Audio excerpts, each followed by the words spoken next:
कृषि दर्शन कार्यक्रम में आप जम्मो झन के बहुत बहुत स्वागत करत हूँ। सबो झन ला मोर डहाले राम राम जय जोहार है संगवारी हो। किसान भाइयों देखो, किसानी बूता बड़ मेहनत के बूता माने जाते, लेकिन मेहनत करबे तभे चार पैसा थैली में आथे संगवारी हो। और घर परिवार ला चलाए बर कुछ न कुछ काम बूता करे ला पड़थे। और काम बूता के बात करन तो हमार छत्तीसगढ़ के परंपरा के रूप से ऐसी बात करन तो खेती किसानी हरे। पहली धान लगावन, ओन्हारी लगावन, लेकिन अब किस्म किस्म के फसल आगे है संगवारी हो। जैसे कि मोर पाछू में आप मन देखा था भुट्टा के खेती हमन आज के चर्चा में रखबो, चर्चा के विषय रखबो। अब भुट्टा खेती भी आधुनिक तरीके से किसान मन कर सकत है। छत्तीसगढ़ के जो जलवायु होकर हिसाब से बहुत संभावना बताथे। तो संगवारी हो, भुट्टा खेती काबर करे जाए, कैसे करे जाए, एकर का महत्ता है, ये सब बात ला जानना जरूरी है। तभे आप मन ह किसानी बूता में लौट सकत हो भुट्टा के खेती बर। तो संगवारी हो, ये कोती लौटू यही शुभकामना प्रेषित करत हन और संदेश आप मन ला देखात हन। तब तक वैज्ञानिक आवत है संगवारी हो।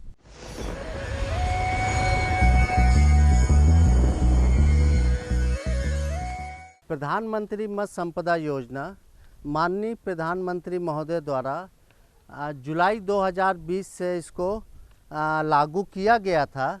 ये प्रधानमंत्री मत्स्य संपदा योजना पूरे मतलब छत्तीसगढ़ में जो अपने चल रही है, इसमें लगभग 9 योजनाएं शामिल किया गया है। ये जो प्रधानमंत्री मत्स्य संपदा योजना है, इसको यदि हितग्राही अपनाता है, इसमें कुछ ऐसी योजनाएं हैं जिसको अपना करके वो अपना जीवन यापन कर सकता है, अच्छा रूप से संचालित कर सकता। साथ ही साथ उसको मछली पालन के साथ साथ उसको पूरा टाइम जो है मछली पालन में नहीं लगाना है। यदि सुबह वो 2 घंटे का टाइम लगाता है और रात में वो चौकीदारी करके अपनी मछली को सुरक्षित रखता है, तो ये आर्थिक रूप से लोगों के लिए बहुत लाभकारी योजना है।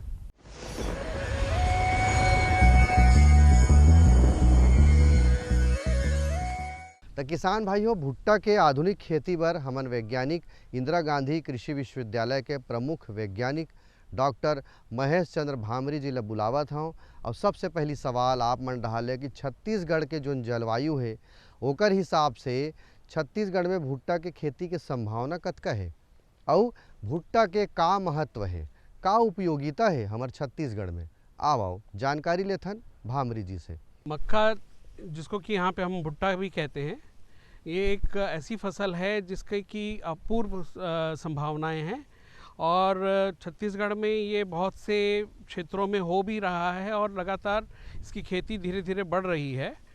और छत्तीसगढ़ में जो हम देखते हैं कि ये एक ऐसी फसल है जिसका कि हर चीज़ का उपयोग होता है, जिसमें हम मक्के का भी उपयोग करते हैं, उसका जो डंठल है उसका भी चारे के रूप में उपयोग करते हैं। और ये इसमें ग्लूकोज बनाने में, कॉर्न, हर चीज़ में, इवन चारा पशुओं का आहार बनाने के लिए, पोल्ट्री का फीड बनाने के लिए, सभी में इसका उपयोग किया जा सकता है। किसान भाइयों देखे हो, भामरी जी बतावत रही से कि छत्तीसगढ़ के जो तीनों भाग है उनमें भुट्टा खेती के बड़ा संभावना है, बड़ा महत्व है। एला भूंज के खा ले, उबाल के खा ले, सलाद के रूप में खा ले, और पशु मन के चारा के उपयोग भी करे जा सकते। एकर जो पत्ता रहिथे ते हरा चारा के उपयोग होते। और कुक्कुट पालन यदि किसान मन करत है तो कुक्कुट पालन करिए किसान मन बर भी ये मुर्गी के दाना के रूप में भी काम आते। तो बड़ा उपयोगिता है संगवारी हो। और स्वीट कॉर्न यानी मीठा भुट्टा के तो बड़ा मांग है, आप मन सब जानत हो। एकर अलग अलग पकवान भी बनाए जाते, तो एकर उपयोगिता होइस। अब बात आते है कि भुट्टा खेती बर जमीन कैसे होना चाहिए, जमीन के तैयारी किसान मन कैसे करे जेकर से भुट्टा के खेती ओला अच्छा से अच्छा लाभ मिल सके। तो आओ जमीन और जमीन के तैयारी के बारे में पूछत हन भामरी जी से, और का बतावत है देखो। सबसे पहले तो ये है कि भुट्टे की खेती हमें उन क्षेत्रों में की करनी चाहिए जहाँ पानी रुकता ना हो, क्योंकि ये एक ऐसी फसल है जिसमें अगर पानी लगातार रुकता है तो उसमें फसल पे बहुत दुष्प्रभाव पड़ता है। इसके साथ साथ अगर हम देखें तो छत्तीसगढ़ की जलवायु जो है इसके लिए बहुत उत्तम है और हम इसको तीनों सीज़न में, तीनों मौसम में, जैसे खरीफ में, रबी में और ग्रीष्मकालीन, तीनों समय में इसकी खेती कर सकते हैं। और इसके लिए बलुई दोमट मिट्टी सबसे अच्छी होती है जिसमें कि जल निकासी अच्छी हो। ऐसी प्रकार की मिट्टी जो है वो सबसे अच्छी होती है। और इसकी जो तैयारी करने के लिए, भूमि की तैयारी करने के लिए सबसे मुख्य चीज़ ये है कि इसके लिए अच्छी भुरभुरी ज़मीन की आवश्यकता पड़ती है। और इसके लिए हम अगर चाहें तो गर्मी के समय में मोल्ड बोल्ड प्लाउ चलाकर उसके बाद 2 हैरो चलाएं, फिर प्लैंकिंग करके एक अच्छी समतल भूमि बनाएं, जिससे कि पौधे की जो जड़ें हैं उसका बढ़वार अच्छी हो, साथ साथ में पौधे की भी बढ़वार अच्छी हो और उसका अंकुरण अच्छा हो सके। किसान भाइयों देखे हो, तीनों प्रकार के जो जमीन है हमारे छत्तीसगढ़ में क्षेत्र के हिसाब से सबों भुट्टा हो सकत है और सबों मौसम में हो सकत है। बस जल निकास वाला ज़मीन के चयन आप मन ला करना है। ध्यान देने वाली बात ला यही बताई से ज़मीन के तैयारी जो बताई होकर से आप मन खेती करो। अब बात आते है कि ज़मीन के तैयारी के बाद भुट्टा ला लगाना कैसे है, बीजा ला कैसे लगाना है, कतका दूरिया में लगाना है, ये बात ला बतावत है भामरी जी है। बुआई की विधि की बात करें तो इसमें हम आप जो है लाइन सोइंग सबसे बेहतर होती है, और जिसमें यहाँ क्या फ्लैट बेड फरो जो बोलते हैं, बेड बना करके भी खरीफ के सीज़न में इसकी बुआई की जा सकती है। और खासकर जो एक वो सीड ड्रिल आती है जिसमें कि पौधे से पौधे की दूरी भी मेंटेन की जा सकती है, उसके द्वारा भी इसको लगाया जा सकता है। और इसमें 60 बाई 20 मतलब 60 सेंटीमीटर रो टू रो जो कतार से कतार की दूरी और पौधे से पौधे की दूरी 20 सेंटीमीटर रखें तो बेहतर होता है। और इसमें 12 से 15 किलो प्रति हेक्टेयर के दर से बीज की आवश्यकता पड़ती है। मक्के में इतनी ज़्यादा किस्में हैं और वो किसान भाइयों को वहाँ के जहाँ वो खेती कर रहे हैं वहाँ के कृषि विज्ञान केंद्र से जा कर के किस्मों की सलाह लेनी चाहिए। और वैसे तो 3 प्रकार की प्रजातियां होती हैं, एक जल्दी पकने वाली, एक मध्यम पकने वाली और एक देर से पकने वाली मक्के की वैरायटीज़ जो हैं। और वो बहुत सारी वैरायटी हैं, उपलब्धता के हिसाब से वैसे देखना चाहिए किसानों को। पर लेकिन जल्दी पकने वाली किस्मों में जो प्रो 4212 4212 है और विवेक 1, विवेक 27, विवेक 9 और पूसा जल्दी पकने वाली किस्म है शंकर किस्म 1। इस प्रकार से कई किस्में हैं जो जल्दी पकने वाली, मध्यम पकने वाली और देर से पकने वाली हैं। वैसे ही प्रताप 5 जो है वो मध्यम पकने वाली है और अवधि की वैरायटी है। वैसे ही हाई शेल, ऐसे कई प्रकार की जो हाइब्रिड और कंपोजिट वैरायटीज़ हैं जो बाज़ार में उपलब्ध हैं। किसान भाइयों, भुट्टा लगाए के विधि ल बताई से और मशीन के उपयोग यदि आप मन करी हो तो सीड ड्रिल मशीन से भी भुट्टा के खेती के जो बुआई के तरीका है वो ला आप मन प्रयोग कर सकत हो। किसान भाइयों, भुट्टा खेती में अब बात आते है कि जल प्रबंधन हमला कैसे करना है। और जैसे कि जल निकास वाला ज़मीन होना चाहिए, पानी नहीं भरना चाहिए। और तीनों मौसम में जिसे हमला लेना है भुट्टा, तो कौन कौन सा मौसम के हिसाब से हमला पानी कतका देल पड़ी आओ भामरी जी का कहा थे देखन संगवारी हो। इसको मैंने पहले आपको बताया कि तीनों ऋतुओं में लगाया जाता है। और जो खरीफ की फसल होती है उसको उसके लिए सबसे उत्तम समय होता है 15 जून से 15 जुलाई तक। तो वो उस समय अगर हम लगाते हैं तो जल खाली निकासी पर ज़्यादा ध्यान देना पड़ता है, क्योंकि वो बरसात का मौसम रहता है। और उसके बाद भी अगर ज़रूरत पड़े तो दाना भरने के समय अगर पानी की कमी हो तो एक आध सिंचाई की जा सकती है। और परंतु अगर दूसरी तरफ रबी की जो फसल है उसमें 5 से 6 पानी की आवश्यकता पड़ती है। और उसका लिए सबसे उत्तम समय रहता है कि एक जर्मिनेशन के समय में, और उसके बाद में नी हाई स्टेज मतलब घुटने तक जब फसल आती है तब हमें पानी देना चाहिए। और उसके बाद में प्री फ्लावरिंग मतलब प्री टैसल बोलते हैं उसको, टैसल बोलते हैं जो उसके फूल निकलते हैं, तो उसके समय में और दाना भरने के समय में पानी देने की आवश्यकता पड़ती है। और ग्रीष्मकालीन उसमें 10 से 12 सिंचाइयों की आवश्यकता पड़ती है। इसलिए सबसे बेहतर होगा कि ग्रीष्मकालीन जो फसल लगाते हैं वो ड्रिप पे जाएं तो ज़्यादा उत्तम होगा, पानी की बचत होगी और सब। तो किसान भाइयों देखिए भामरी जी कहा तरी से गर्मी में, खरीफ के मौसम में और रबी के मौसम में, तीनों मौसम में हमन भुट्टा खेती कर सकत हन, लेकिन मौसम के हिसाब से आप मन ला पानी देला पड़ही। वो शुरू में बता डरे रही से कि खरीफ के मौसम में करत हो या रबी के मौसम में करत हो तो जल निकास वाला ज़मीन होना चाहिए, ओकर हिसाब से आप मन ला पानी पलोना है मौसम के हिसाब से। अब बात आते संगवारियों की खाद प्रबंधन यानी उर्वरक पोषक तत्व देना है और खरपतवार के नियंत्रण कैसे करना है, खरपतवार आगे है तब, ये दोनों बात ला बतावत है। का कहा थे देखो। पोषक तत्व प्रबंधन, खासकर जो मक्का है, ये एक एग्जॉस्टिव क्रॉप है जिसमें बहुत ज़्यादा पोषक तत्वों की मात्रा की आवश्यकता पड़ती है। तो इसके लिए जो किस्मों के आधार पर पोषक तत्व प्रबंधन किया जाना चाहिए। अगर जल्दी पकने वाली फसल है तो 80 किलो नत्रजन,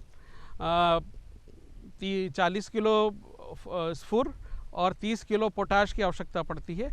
वहीं पे अगर मध्यम अवधि की फसल है तो उसमें 110 किलो नत्रजन, 50 किलो स्फुर और 40 किलो पोटाश की आवश्यकता पड़ती है। उसी प्रकार जो देर से पकने वाली जातियां हैं उनमें 120 किलो नत्रजन, 60 किलो स्फुर और 50 किलो फास्फोरस की आवश्यकता पड़ती है। इसमें जिंक की कमी अधिकतर देखी गई है, इसलिए जिंक सल्फेट भी 20 से 25 किलो प्रति हेक्टेयर की दर से अगर डाले किसान तो उससे फ़ायदा मिलेगा।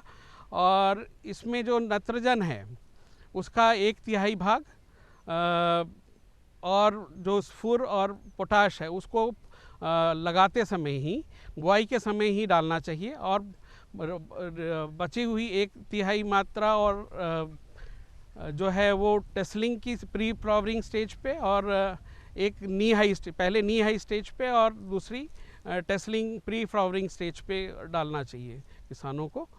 और इसमें बेहतर होगा कि अगर हम 5 टन गोबर की खाद हर बार डालें, क्योंकि ये एक एग्जॉस्टिव क्रॉप है, ज़्यादा पोषक तत्व लेती है। तो इसके लिए हर बार अगर हम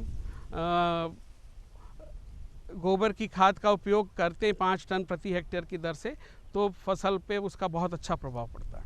खरपतवार नियंत्रण की बात की जाए तो इसमें सबसे क्रिटिकल पीरियड जो होता है, जो इसको क्रांतिक अवस्था कहते हैं हम, तो क्रांतिक अवस्था जो है 15 से 45 दिन जो है वो क्रांतिक अवस्था होती है, जिस समय में सबसे ज़्यादा जो खरपतवार जो है बुरा प्रभाव फसल पे डालते हैं। इसके लिए जो एट्राजिन है, एक खरपतवार नाशी है, उसको अगर प्री इमरजेंस 1 किलो प्रति हेक्टेयर की दर से बुआई के तुरंत बाद 2-3 दिन के अंदर में डाल लें तो उसका बहुत अच्छा फ़ायदा होता है। दूसरा टेम्बिट्रियन है और वो 125 ग्राम प्रति हेक्टेयर की दर से 20 से 30 दिन के अंदर डालना चाहिए। तो इस प्रकार ये दवाइयाँ का उपयोग करके भी हम खरपतवार नियंत्रण कर सकते हैं।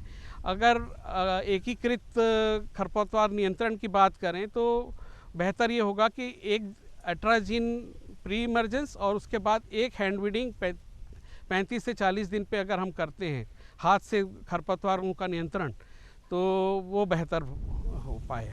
किसान भाइयों देखियो पोषक तत्व के कतेक महत्ता है ये बात ल बताई से, और खरपतवार आ गए तो कौन सा प्रकार से हमला नियंत्रण करना है ये बात ल भामरी जी बताई से।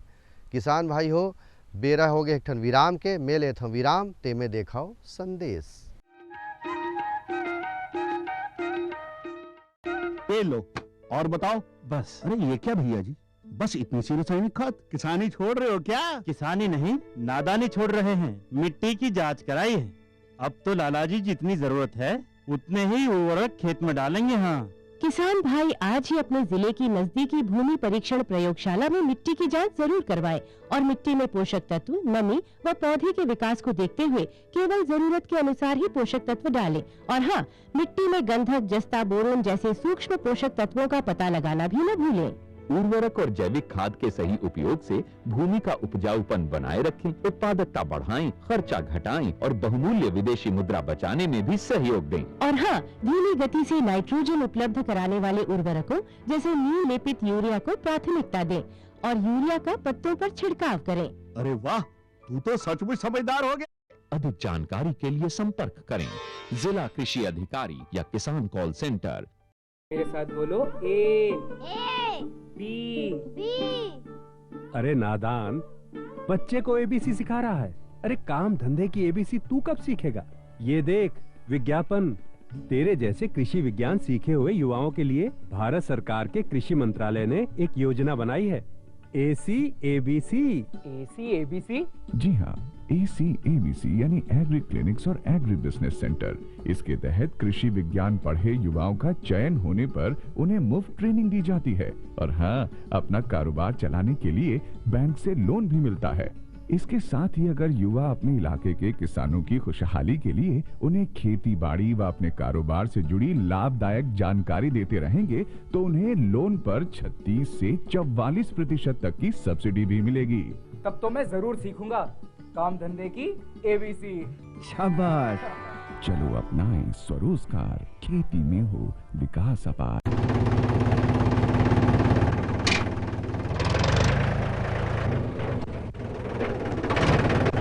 अरे हरकू वाह, बीज, कीटनाशक और आज खाद भी। अरे इतना खर्चा कहाँ से? अरे खर्च की चिंता किसे है, मेरे पास है ये किसान क्रेडिट कार्ड। कार्ड? अरे बैंकों द्वारा जारी इस कार्ड से किसान उसकी सीमा तक की रकम कभी भी बैंक से निकलवा सकता है और खेती बाड़ी की सामग्री कभी भी खरीद सकता है। तो हरकू भैया एक कार्ड मेरे लिए भी। किसान क्रेडिट कार्ड के लिए नजदीकी बैंक से संपर्क करें और पाएं ढेर सारे लाभ। अन्नदाता किसानों की खुशहाली और उनकी आय में बढ़ोतरी के लिए भारत सरकार लगातार प्रयासरत है। माननीय प्रधानमंत्री श्री नरेंद्र मोदी जी के दूरदर्शी नेतृत्व में पिछले 7 वर्षों में खेती को आधुनिक और किसानों को आत्मनिर्भर बनाने के लिए कई निर्णय लिए गए हैं। छोटा किसान बने देश की शान, ये हमारा सपना है। देश के 80% से ज्यादा किसान ऐसे हैं जिनके पास 2 हेक्टेयर से भी कम जमीन है। अब देश में इन्हीं छोटे किसानों को ध्यान में रखते हुए कृषि सुधार किए जा रहे हैं, निर्णय लिए जा रहे हैं। प्रधानमंत्री किसान सम्मान निधि योजना की शुरुआत 24 फरवरी 2019 को माननीय प्रधानमंत्री श्री नरेंद्र मोदी जी के द्वारा की गई थी। पीएम किसान योजना का पूरा खर्च भारत सरकार वहन करती है। इसके तहत लाभार्थी किसानों को हर साल 6,000 रुपए की सम्मान राशि 2,000 रुपए की 3 समान किस्तों में सीधे उनके बैंक खातों में हस्तांतरित की जाती है। अब तक 11 करोड़ से भी अधिक लाभार्थी किसानों के बैंक खातों में 1,58,000 करोड़ रुपए से अधिक की राशि सीधे ट्रांसफर की जा चुकी है। किस्तों की जानकारी किसानों को SMS के माध्यम से दी जाती है। இப்போ நேரா நாங்க வந்து பேங்க்குக்கு ஆக்சுவல் போகும்போது அந்த பணத்தை நாங்க வித்ரா பண்ணிட்டு வந்து நாங்க விவசாயம் பண்ணிக்கிறோம்। इस मदद से बुआई के पहले अब किसानों को बीज, खाद, कीटनाशक और कृषि संबंधी अन्य जरूरतों के लिए साहूकारों के आगे हाथ नहीं फैलाना पड़ता। અને એના લીધે મારે કોઈ જોડે કે સગા સંબંધી કે મિત્રો જોડે મારે ઉછીના પૈસા લેવાની જરૂર પડતી નથી અને એનાથી હું સારી એવી खेती કરી શકું છું। इस योजना से मिले लाभ तथा आवेदन की स्थिति देखने के लिए पीएम किसान पोर्टल लॉन्च किया गया है। इस पोर्टल के माध्यम से पात्र किसान अपना पंजीकरण स्वयं करने के साथ साथ अब तक मिले लाभ और अपने आवेदन की स्थिति फार्मर्स कॉर्नर से देख सकते हैं। इस योजना का लाभ पात्र किसानों को ही मिल सके, इसके लिए इस प्रक्रिया को फूल प्रूफ बनाते हुए इसे आधार और इनकम टैक्स वेरिफिकेशन के साथ साथ फिजिकल वेरिफिकेशन से भी जोड़ा गया है। इसके अलावा किसानों की सुविधाओं और जानकारी के लिए पीएम किसान मोबाइल ऐप भी विकसित किया गया है। पीएम किसान सम्मान निधि योजना का लाभ देश के सभी राज्यों और केंद्र शासित प्रदेशों के किसानों को मिल रहा है। इसे हासिल करके हमारा किसान सबल और आत्मनिर्भर हो रहा है। इस स्कीम ने हमारा भारत सरकार ने हमारा किसान के लिए बहुत बड़ा सम्मान दिया है। इसीलिए हम भारत सरकार को, प्रधानमंत्री नरेंद्र मोदी जी को हम बहुत बहुत धन्यवाद देती हूँ। आत्मनिर्भर भारत की पहचान, प्रगतिशील और समर्थ किसान।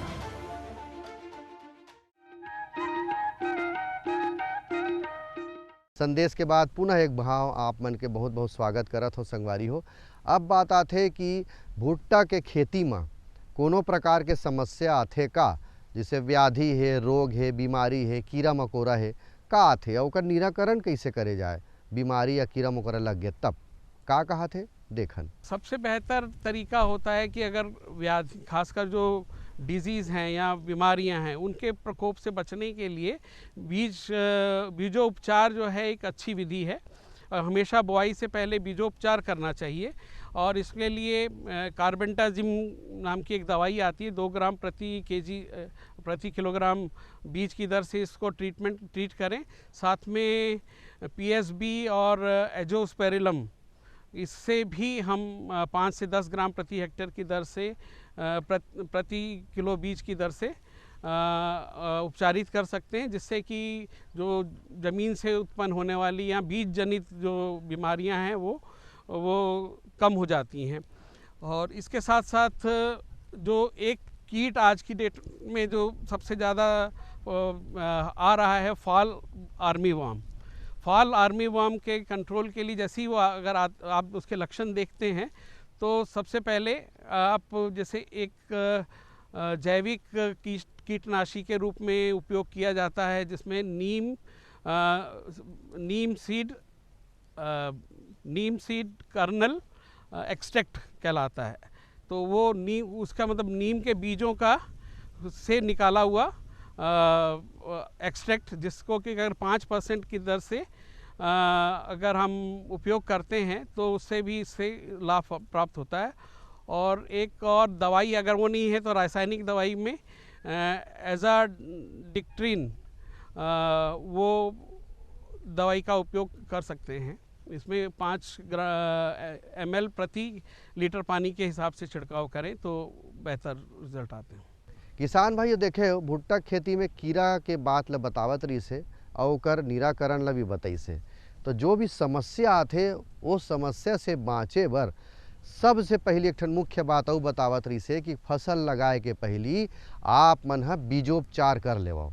बीजोपचार करे के बहुत अलग अलग सामान्य तरीका है, सस्तम भी हो जाते, थोड़ा बहुत खर्चा वाला भी होते, लेकिन बीजोपचार करे के बाद हमार फसल तंदुरुस्त हो जाते, यानी कि बीमारी से लड़े के क्षमता में आ जाते। तेकर सेती बीजोपचार करके फसल ला लगाना चाहिए, ये बात ला बताई से। किसान भाइयों, भुट्टा कतका दिन में पाक जाते और पाके के पहचान का है, ओकर तोड़े के बेरा कुछ सावधानी रखना है का, ये बात ला पूछा था। अब का बतावत है भामरी जी है, आवो संगवारी हो जानकारी लेथन। अगर वो भुट्टे के लिए लेना चाहता है तो वो 60, 65, 70 दिन के बीच में अधिकतर फसलें जो हैं वो तोड़ाई के लायक हो जाती हैं। और अगर वो दाने के लिए उसका उपयोग करना चाहता है तो किस्मों के आधार पर, क्योंकि पहली जैसे मैंने किस्में बताई कि जो कि 85 दिन से कम में पक जाती हैं, तो उनकी तोड़ाई जल्दी होगी और पकेंगी जल्दी, और उसके बाद भुट्टों को सुखा करके फिर उसके दाने निकाले जाते हैं।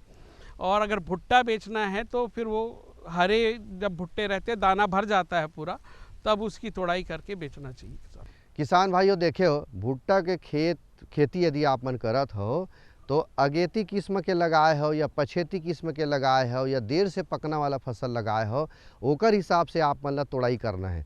और जिसे बाजार में लेना है, भुट्टा के रूप में बेचना है, तब तोड़ाई कब करना है, या हम दाना के रूप में प्रयोग करना है तब कब तोड़ना है, ये दोनों अलग अलग बात है संगवारी हो। आप मन देखे हो, ध्यान ले सुने हो तब बतावत रही से। यही बात मुख्य है कि आप मन कौन सा प्रकार से एकर खेती करत हो। किसान भाइयों, अब बात आते है कि एकर भंडारण हम कैसे करन और कतका लागत से एकर खेती करबो और कतका लागत हमला पहुँचाए के बाद हमला फायदा हो सकत है। का कहा थे भामरी जी है। अगर भुट्टे के रूप में है बेचना है तो आपको तुरंत ही मार्केट करना पड़ेगा, क्योंकि जैसे ही अगर हम उसको देरी करते हैं तो सूखने लगता है भुट्टा सूखने लगता है, तो जिससे मार्केट में उसका सही प्राइस नहीं मिलता, सही कीमत नहीं मिल पाती है। और वैसे तो इसको सुखाना ही पड़ता है अगर आप भुट्टा तोड़ते हैं और उसके बाद बीज के लिए उसका उपयोग करना चाहते हैं, शेलिंग के लिए उसको सुखाना पड़ता है और उसके बाद फिर शेलर से उसकी दाने निकाल करके फिर उसका भंडारण किया जा सकता है। इसमें लगभग अलग अलग अगर आप कितनी खाद डाल रहे हैं, क्या व्याधियाँ आई हैं, सबके ऊपर थोड़ा बहुत फ़र्क पड़ता है। अदरवाइज़ 30-35 हज़ार प्रति हेक्टेयर के आसपास इसका खर्चा आता है और लागत में किसान मेरे को लगता है कि इससे दुगनी आय प्राप्त कर सकता है अगर प्राप्त चाहे तो।